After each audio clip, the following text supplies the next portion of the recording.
Okay, I'm Max Stewart, Vice Provost Emeritus from the Ohio State University. And what year did you graduate from that great institution? No, I'm pleased to say that now or later, from looking at the particular film, this will put my concern and how I feel in perspective. I finished high school in 1959. I entered Morehouse in the fall of 1959, and the sit-in started in February of 1960. And so I was in the midst of all of this. Yes, I participated in the sit-ins. I wished I could say that I went to jail, but no, I did not. And so this was quite impactful. So, my name is Robert Franklin. I'm President Emeritus of Morehouse College, and I'm a member of the class of 1975, a native of Chicago, and currently as a visiting scholar at Stanford University engaged in research on Dr. King's papers and what I'm calling Martin's message to the millennials. Eric Troy, Director for the Office of Outreach and Engagement, Office of Student Life, great class of '84 of Morehouse College, and glad to be a part of this conversation, and happy to be amongst my brethren here at The Ohio State University. And I actually was 2 years old in 1962, so I'll leave it at that. And so I am a full product of watching this this movement, not a film, but is very, very much so a part of my legacy aspect of making sure that Dr. King and others who went before us as alumni, that we continue that legacy and their vision moving forward. My name is Miles Nicholson. I'm a grad student, a PhD student, and I'm in the computer science program. And I'm a recent graduate, class of 2013. I wasn't even born during all of this. I was born in '92, but I think a lot of the issues that are brought up are very relevant to the issues that I've had to deal with growing up. So. And I'm Ted McDaniel, professor here at The Ohio State University in the School of Music and in the Department of African American and African Studies. Like all of you, I'm a proud graduate of Morehouse in the class of 1967, the centennial class. And my 4 years at Morehouse were Dr. Mays' last 4 years at Morehouse. I'm a native of Memphis, and that significance you all know. Unfortunately, Dr. King was assassinated in my hometown. I remember that very moment, exactly where I was and what I was doing. I was in graduate school at the University of Iowa. I had just graduated from Morehouse when I got the message. But this, seeing this footage, I had read the letter in a number of publications before, but to hear it is a little different kind of aesthetic experience, and I'm looking forward to talking about that when we dialogue amongst one another. Robert Bennett III. I serve as a special assistant to the Associate Provost in the Office of Diversity and Inclusion. I also serve as a program specialist in the Office of International Affairs. I hail from Decatur, Georgia. Unfortunately, I'm not one of Benny's boys. I graduated in, with the class of 2004. I graduated on the President Massey. So, one of my key issues I want to focus on is: are we preserving this injustice that King harped on in his letter? You know, we're all Benny's boys. So. Part of the Morehouse. Right. My name is Christopher Stewart. I'm a professor here in the Computer Science and Engineering Department. I have been here for about 4 years now. I work in dealing with large-scale distributed systems, and it's changed the way that I think and the way that I approach the world. And I was really excited to come here, one, because it's great to be around all of these Morehouse men, and the raw intellect that you get surrounded by Morehouse men, I think, is still unparalleled in my experience. So the intellectual aspect is exciting, but also because I'm interested to share what I do, which is computer systems. And I'm interested to talk about how technology affected the way that the way that the civil rights movement unfolded, and what its role is going forward. I want to kind of just help us in terms of leading this, and then we'll make the transition to get prepared for the 6 o'clock program. Dr. Franklin, just in your initial reaction to this movement. Two words come to mind. One is witness, and the second is presentation. With respect to witness, I find this to be a powerful public witness by a variety of contemporary leaders, thought leaders and community leaders, reading, echoing Dr. King's compelling words.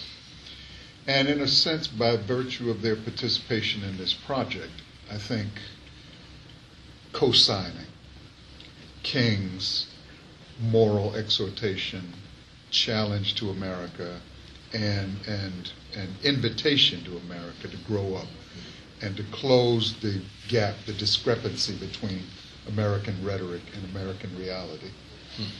And so I'm compelled by the witness. I am even more impressed than I used to be. I've always been impressed with Columbus, Ohio, with the Ohio State community. But to hear and witness the variety of elected officials and scholars and other leaders come together for this public witness impresses me. We haven't done this in Atlanta or Chicago or New York or Los Angeles or the nation's capital. So this is really a remarkable witness to this city, this metro community, this university's witness to the larger world. So I want to commend you all and all of you who participated in this project. The second, briefly, is just the presentation. I want to commend Jamal and those who were part of what I would call the genius of production here, and what I would characterize as a kind of amazing intertextuality that is bringing King alive, keeping King alive. By intertextuality, I mean we have King's words 50 years ago, and then layered on top are the images that Dr. McDaniel alludes to, all that historical footage. Some of it I have never seen before, and I've seen a lot of civil rights footage. So there are a few pieces that I think are real gems that we will all benefit from. And then, again, the contemporary voices layered on top of that. So I have to be very honest with you. This is a moment of confession. When I first heard from you, Eric, that I was going to view a film of people reading King's words, I had a nightmare of my Sunday school class. A little boy, 7 years old, growing up, and you all know those painful classes where the teacher says, all right, you read, and you read. We go around, and brothers are stumbling through. Oh, boy, it was excruciating to get into class. Yes, to get through these texts that we read in class. But this was not reading in that sense. I mean, it was a coming alive. It was almost, some of them almost proclaiming and announcing and preaching, and again echoing King. So those were my first impressions. That was amazing work. Yeah, I will take off on what the president said there to some extent. First, it was very profound, and again, having lived through this and looking at the footage, I recognized an awful lot of people. It brought back memories, some faces that I hadn't seen, I hadn't thought of in some time, and I'm trying to see how America could make the best of this. I want to make sure I'm clear here. I want to commend the Kirwan Institute, and for certainly those persons in the room and others for putting this together. And I'm thinking back to Eric's idea. He said CNN. If so, it would have to be those persons proclaiming, I'm going to say on a national scale. I think this would be very good, certainly in terms of like for this community, because you're seeing the persons, you know, who are local doing this. And I'm going to tie in, so I won't take up all your time, but you hit something a moment ago. I know that if we look at the time when King wrote that letter, how we were educated at that point, we didn't have the technology that we have today. And unless we can think of some creative ways of conveying the message of what we have seen here, and you probably can, to, as I say, the youth of today. And I say this because two of us are here for sure, if not more, because it's the same age as the young man here, sent our sons to Morehouse. And yes, indeed, I feel that they got some of this, but there is a big gap, a void of persons knowing this history and knowing what happened. How do we communicate? How do we, and I have to use the term, I guess, because I'm an educator, educate? And how do we reach them? It's not going to be the traditional method. It's going to have to be through something created. Let me take that a step further. And Miles, being a part of this Millennium group, and I'm glad that you were able to come, address Dr. Stewart's question, because we kind of talked about that in the prelude about the impact of technology and the lack thereof, and how technology and tweeting and texting impacts creativity. So how would you think technology would impact the 60s, but now it's 2013? What role would technology play in that level of communication to close that gap between the generations? Well, I mean, I really think the biggest issue with people who use technology, they don't really think about the bigger picture. And I think a lot of times people aren't willing to go out and double check their facts. They read what's right in front of them, and they think, since technology is available for me, I can easily go look at the answer. But now the question is that answer credible? And a lot of times, people may go onto Facebook or Twitter, and then the first thing they see is the first thing they believe. And just the way that it's designed, that Facebook and Twitter are designed, it doesn't encourage you to go out and double check your sources. So, there are many positive effects of using social, programs like Facebook and Twitter, but I think there's a lot of negatives, because not only can positive information be spread quickly, but negative information can be spread quickly. So. Professor Stewart, add to that also, with this being your level of expertise of computer science. There is a need to not just adapt the content to the technology. So it's not just about using Facebook or using Twitter, but there's a need to transform the technology to communicate this type of content as well. Right? There's, for instance, a growing movement in massive online courses now. We do some of this here at Ohio State. There's really great programs at Berkeley and Stanford as well. I'm sure you've been a part of some of this discussion, Dr. Franklin. How can we leverage that type of technology, customize it for the distribution of this type of message, so that you can get the message to the right people? Maybe it's far-fetched to believe that every person in America is going to watch an hour-long clip in today's time. But it's not far-fetched to believe that our leaders can do this. In fact, Dr. Franklin and I shared the same moment that so many elected officials, local officials, would participate in this. Actually, across both sides of the aisle, this is a really powerful and really impressive to collect these people to read these words, given various constituencies.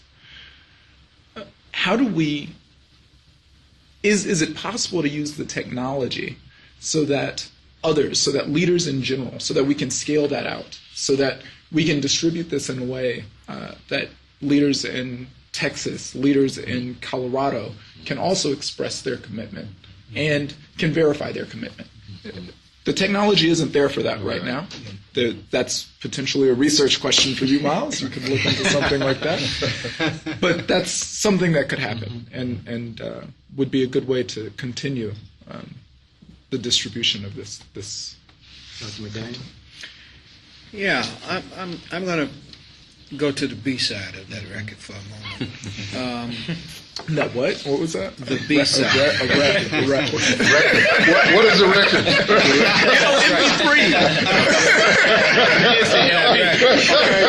Of that record. That's right. Some fallout from technology has been negative. We're seeing right before our very eyes the disappearance of the newspaper where you read. We saw a number of years ago when USA Today, which I do read, and it's colorful and it digests a lengthy article into a fairly small space. But put it next to a New York Times, and it's like night and day. And I only point that out to say that the tweeters and all the instant stuff that you have, I'm in the trenches every day. I absolutely love teaching, and I love being in the classroom, and I gave a midterm exam on Tuesday. And one of the things that it's maybe too soon to be completely comfortable with, but I think about it all the time, is whether the present generation of students coming out of high school into college, whether or not they think critically and write as well. And that is of a real concern. I don't fault technology for it, but I think that because of Wikipedia, where so many students rely on such easy access, there's no combing the library, there's no need to hide in the stacks like we used to really search for that one book. I mean, it's like instant, and I do worry about that. Now, the positive part of it, and it's funny, I thought about you. I wondered how the civil rights movement itself, when I was a student in Morehouse, I was in Morehouse from 63 to 67. I finished high school in 1963. I just got back from my 50th class reunion Labor Day weekend, actually. But I just got back from my 50th from Morehouse. Yeah. But how John Lewis and Andy Young and Jesse Jackson and Julian Bond and others who were active still on the scene during those days, they would come to the AU Center. You know, of course, they'd go to Morehouse, Spelman, Morris, Brown, Clark, AU, and round up students. I mean, we made up the posse for the march. That's how they did it. And I know that there was always concern about, you know, can I really afford to miss this class? You know, man, I know I got this test, you know. Pop Dansby, he's not going to care about what you were doing. You know, it's always that kind of thing. But I wonder how the positive, easy way to communicate and reach people, whether or not that might have had a really positive effect on our numbers. Maybe we could have attracted more. It's just interesting to kind of and I think there'll be more think back dialogue. about that kind And of Miles, thing, I want you to know? challenge you to Professor Stewart's point about that question, because I think there is a great segue about the impact of technology with this movement. I want to go to Dr. Bennett on his point about how do we continue this dialogue. Why don't you speak a little bit more to that, Dr. Bennett? One thing I think is the struggle, the movement, it cannot be condensed to 120 characters. This whole anti-intellectual piece that Dr. McDaniel was harping on, I think as a historian, you have to read. With today's piece, that's where we're kind of getting away from that. So I think we've got to find different ways. I think film is one of those avenues. I know with my research, I'm dealing with black economic development. The sexy piece about it is black professional athletes during the 60s. Do folks want to read a book about that, or would they rather see a documentary or a film? Most people would be more inclined to see the film. So I think we're headed in the right direction what Jamal is doing. We just got to keep it going. Let me ask this question, too, and I want to take us back to Westview, as I was joking about that earlier, and bringing Westview to High Street. In our own training as Morehouse alums, and now walking through the oval gates, if you will, of the Ohio State University, and in honoring both Dr. Stewart and Dr. Franklin this evening on behalf of the Bell Resource Center with Dr. Moore's leadership. How have you both utilized, and all of us, Dr. Mays' leadership skills and Dr. King's leadership skills and others who have gone before us to date? And how do we continue that legacy for this Millennium Group, that it doesn't just become a part of a piece of paper that says that we can be trained and retrained now, but not too much trained because we're still Morehouse members, you can't tell us too much. But how do we now make sure that we continue that foundation of leadership through our forefathers? So I want all of us to speak on that, but Dr. Franklin, I'll yield to you as our former president of Morehouse College, but just leadership development 101. Yes. What does that look like? Well, for me, it's looking at these extraordinary figures that embody the best of the Morehouse tradition. It's the presidents, John Hope, through Benjamin Mays and Hugh Gloucester and subsequent leaders. It's the extraordinary faculty. Morehouse really is faculty. It's these legendary teachers. It's no accident Dr. McDaniel references one of the brilliant math professors of the 20th century who was at Morehouse, Dr. Dansby. And we can all name, one of the habits I had on campus was always asking Morehouse men and among alumni, who were your favorite and most influential 3 professors? Who helped change the way you think? Who taught you how to think and to think critically? And that's what, of course, Morehouse has done, as Bennett says, is make thinkers of ordinary young men. And so it is that tradition of being thoughtful and analytic and critical thinkers that is a part of Morehouse legacy that I have carried forward in my life. And then secondly, that of service, that our education exists to advance our community, our people, humanity, and that our learning is always in the service of the uplift of humanity. I think that's a part of the Morehouse ethos. It's so explicit that you can't just be here as a student for yourself. It is your education should be outer directed. Mine, as usual, going in so many different directions. But one, I think, was role models. And that certainly is going to hit with the many of the names that we threw out here. And because it translated to those many years that I was working, and I'm still doing some work now. But I am shocked at how often some things back from when I was a student at Morehouse that Dr. Mays said. And yes, I'm probably one of the few who's still walking around, had the opportunity to meet Martin Luther King Jr. And he taught a course in philosophy. Their own campus. I was not in that class, but I entered a class with Lionel Newsom. They were going in as they were coming out. But it was just the many people, and certainly seeing a faculty, and again, Morehouse faculty driven, that was so caring. Where they knew the name of the student, and everyone by that time was Mr. Walking around, how are you, Mr. Stewart? And had no idea the name. So no, I certainly see the role model piece. Now another one that from Morehouse with leadership, while that was coming from those in the classroom, but I'm going to say back in Graves Hall. There was leadership there as well from those minds. That's right. You're just immersed in all the persons around you. Very sharp, and so you motivated each other, and so it was just a group of leaders. It was in class and out of class, and you had it. If I could piggyback on that, Dr. Stewart just made me think about what it was like as a freshman looking up at the senior class members. They had Billy Clement, Paul Walker, who was president of the Student Government Association. His wife was his thereafter wife was Betty Walker, who was at Spelman. Butch Sheftoff. These guys not only looked the part and how they dressed, but how they carried themselves, and here I am, a wide-eyed, eager freshman. I admire it.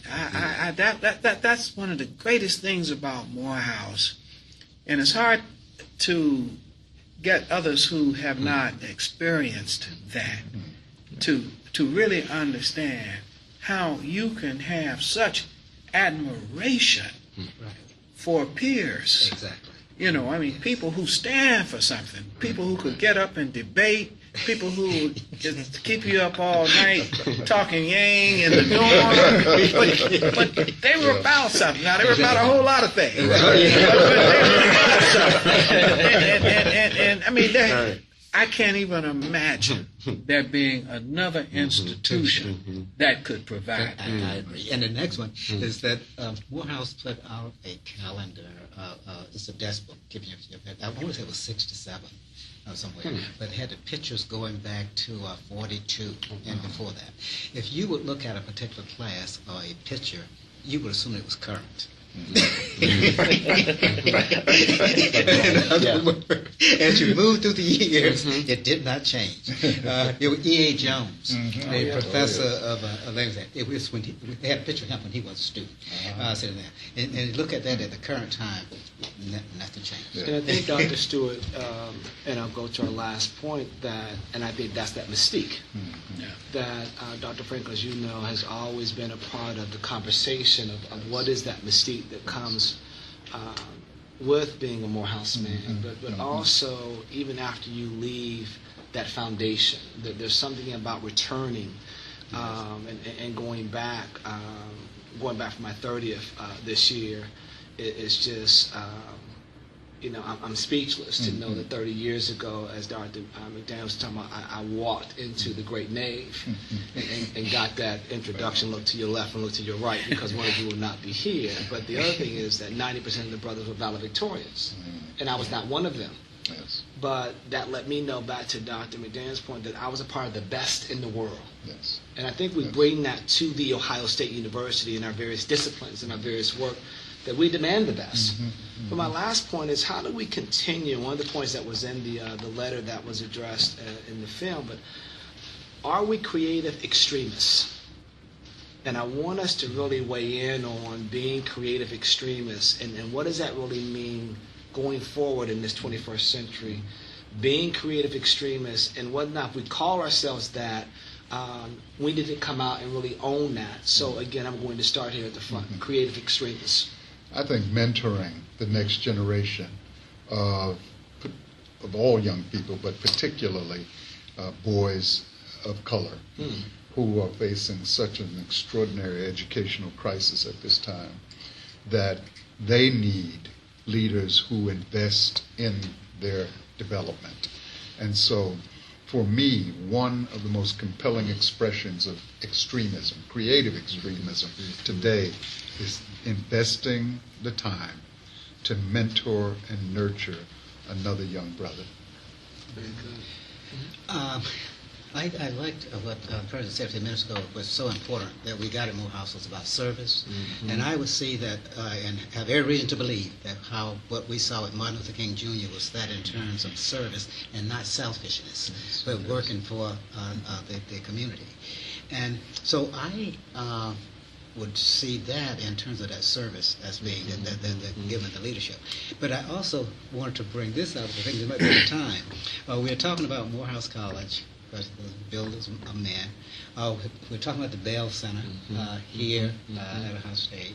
And we see that we just said this wonderful thing about the civil rights movement at that particular time. But I remember a quote from Barack Obama that the civil rights issue of today has to be the African American male.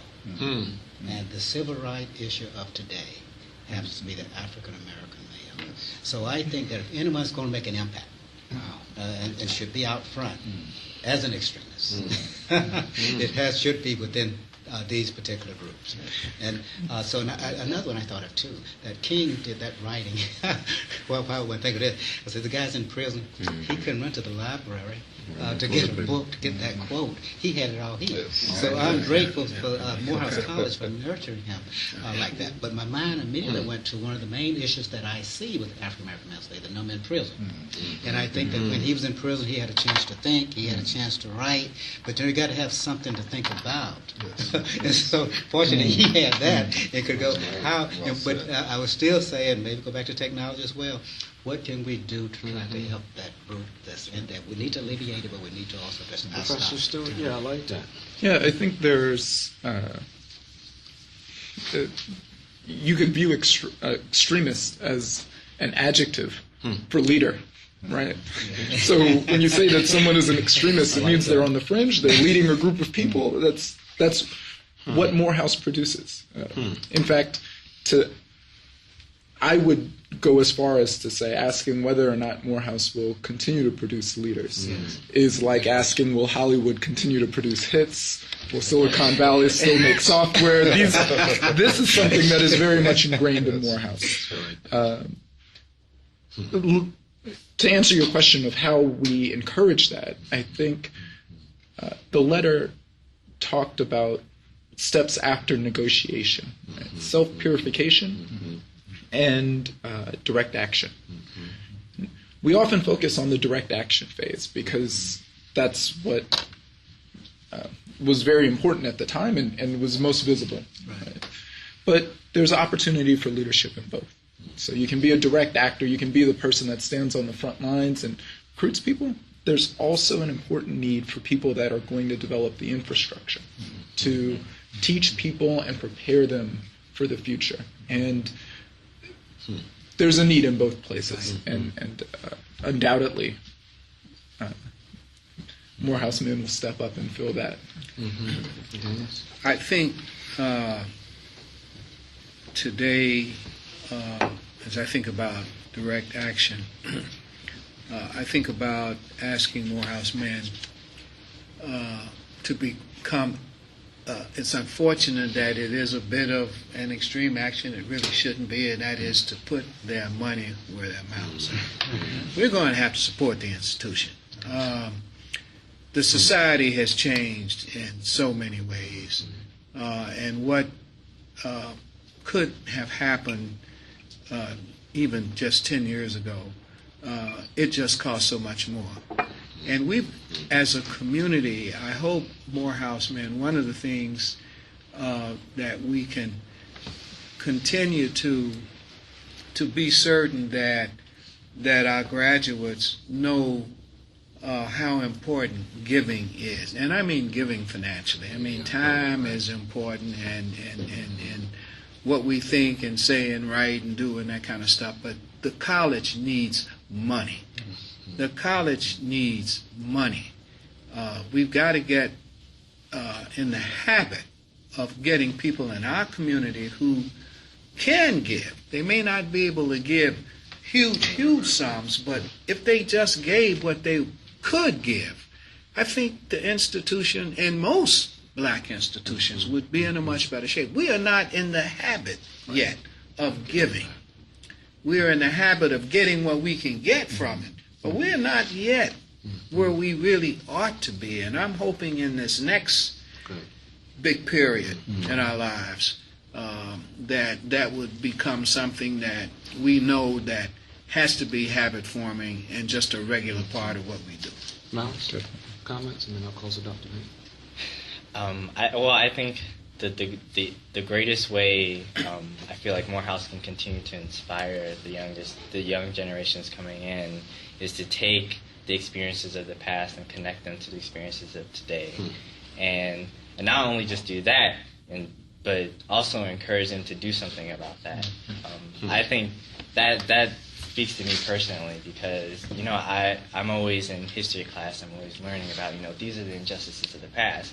But my question is, okay, well then how does that connect to what we do today?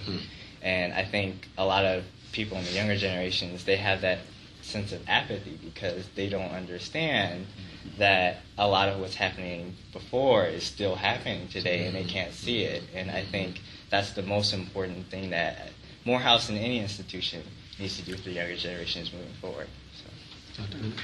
I think Morehouse has always promoted King. Even when I was there, it was always King this, King that, King this. You see the statue on campus, right? Right. And he's pointing off to Mays, right? Class 84. Class 84, right? Right. But I think that we need to show that King was a human. He was one of us. When I do presentations on the civil rights movement or black male leadership, I always show this picture of King in the pool hall taking a shot behind the back. Nice. And it amazes kids to see him in that context. In a way, we've kind of put King on the level. I want to say Jesus Christ. If you ask people, can they be Jesus Christ? They say no. Why? Because it was Jesus Christ. It's the same thing with King. People feel like King was this extraordinary man, which he was, but so are we. And I think we got to realize we got to take that mantle and keep it driving. We're Morehouse men. We got to be able to engage the people and get at this freedom, justice, and equality, right? Because we still need to get at it.